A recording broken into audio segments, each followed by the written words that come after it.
అసలు ఆ జీవోలు ఇచ్చింది ఎవరు? రాజశేఖర రెడ్డి గారు ఇచ్చినారు, ఆయనే. అప్పుడు ఇదే చంద్రబాబు నాయుడు గారు ఏమన్నా 2009లో 746 జీవో 747 జీవో వైఎస్ఆర్ గారు ఇచ్చినారు, మేము వచ్చినా క్యాన్సిల్ చేస్తామన్నాడు.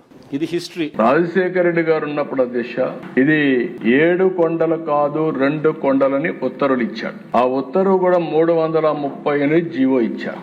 ఆ జీవో ఇచ్చినప్పుడు మేమందరం కూడా గట్టిగా ఫైట్ చేశాం, అసెంబ్లీలో ఫైట్ చేశాం. కడాన్ని నేను మొక్కున్నాను, మళ్ళీ ఇది సాధించి మీ మొక్కు తీర్చుకుంటాను, నడిచి వస్తానని చెప్పి వెంకటేశ్వర స్వామి మొక్కుని ఫైట్ చేస్తే 2 సంవత్సరాల అధ్యక్ష 16/2/2005 జీవో ఇష్యూ చేసింది. 7 కొండలవాడ వెంకటరమణ గోవిందా గోవిందా. ఇది స్లోగన్.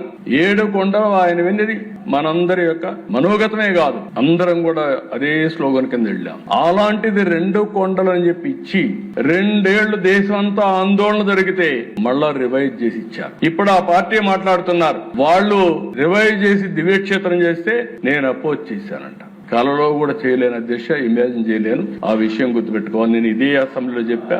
మీరు అనుకుంటున్నారు వెంకటేశ్వర స్వామి శక్తి లేదని. ఎవరైనా ఆయనకు అపచారం తలపెడితే నెక్స్ట్ జన్మ కాదు, ఈ జన్మలోనే మీరు పనిష్మెంట్ తీసుకుంటారనేది నా ప్రగాఢ విశ్వాసం. అది జరుగుతుందని చెప్పి కూడా నేను మీకు తెలియదు.